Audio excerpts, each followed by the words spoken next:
Chinese porcelain, of course, has always been high quality because of its method of production. The artifact itself is molded, decorated, and then glazed and fired.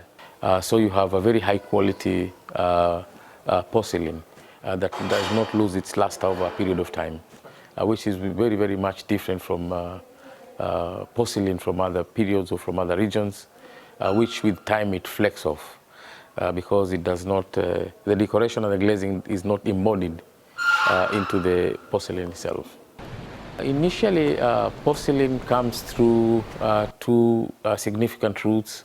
That's the Arabian Peninsula and the Indian Peninsula. Of course, these products found their way from as far as China, and they were traded to noble families on the East African coast. So during that period, it was very important. It was not just for its practical uses as a piece of crockery, but it was also a symbol, a status symbol that was used for internal decoration and also to actually announce a significance of its owner.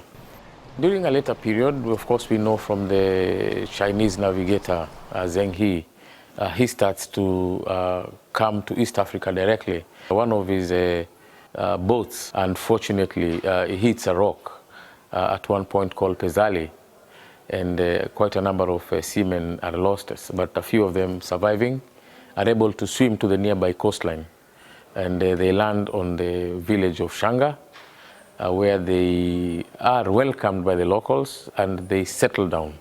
Porcelain has been sought after by many of the residents of the Swahili landscape. Some as early as the earliest dating settlements from the around the 7th century, you will always find traces of porcelain. But by the 15th century, 16th century, 17th century, it had become a very important artifact in Swahili homes. Even up to the 19th century, you look at some of the earliest photographs from 19th century, you will see the interiors are excessively decorated with the porcelain. The Chinese connection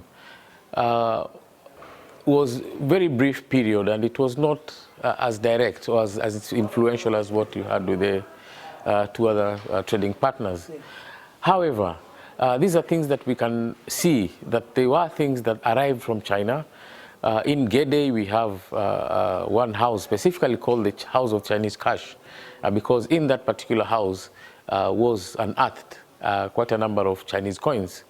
At Manda Island, quite recently, a very recent archaeological study, a Chinese coin was also found. And we have sites like Shanga, which are much, much earlier, sites like Manda, and we're still able to see Chinese porcelain.